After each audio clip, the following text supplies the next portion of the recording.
और उस यात्रा में जिस प्रकार की भाषा का प्रयोग हो रहा है, बड़े दुख के साथ इस प्रेस कॉन्फ्रेंस को मैं संबोधित कर रहा हूं। दुख के साथ इसलिए क्योंकि स्वाभाविक है, लोकतंत्र में एक मर्यादा होता है। लोकतंत्र में मुझे याद आता है सुषमा जी की वो बातें जब उन्होंने सदन में कहा था कि हम शत्रु नहीं हैं, हम विरोधी हैं, विचारधारा के विरोधी हैं, हम शत्रु नहीं हैं। और किस प्रकार की भाषा का प्रयोग हमारे नेता करते रहे हैं, ये हमने देखा है। और आज जब भाषा की मर्यादा तार तार हो रही है, आज जब माननीय प्रधानमंत्री जी और प्रधानमंत्री जी की 100 वर्ष की मां, जो आज हमारे बीच में नहीं है, जिनका लगभग 100 वर्ष की आयु में स्वर्गारोहण हुआ, उनके ऊपर जिस प्रकार की कटुता, जिस प्रकार की अश्लीलता और जिस प्रकार की भाषा का प्रयोग किया गया है, मुझे लगता है शर्मसार आज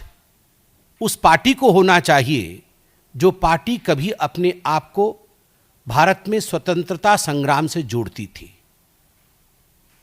वह पार्टी जो अपने आप को स्वतंत्रता संग्राम से जोड़ती थी, वो गांधी जी की पार्टी थी।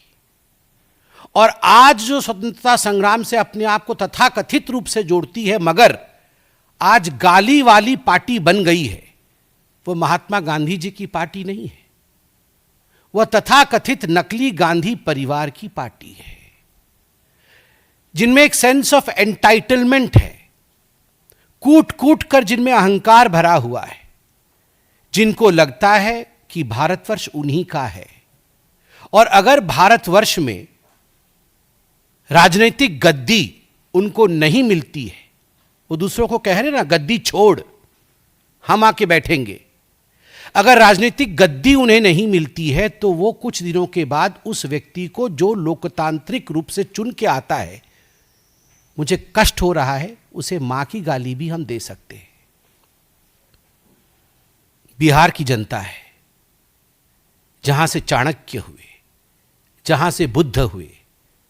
जहां से भाषा की प्रवाह बही है, जहां से ज्ञान और संस्कृति की प्रवाह बही है, वह बिहार की जनता इस प्रकार की भाषा को देख रही है, उसे परख रही है और उसका जवाब भी देगी।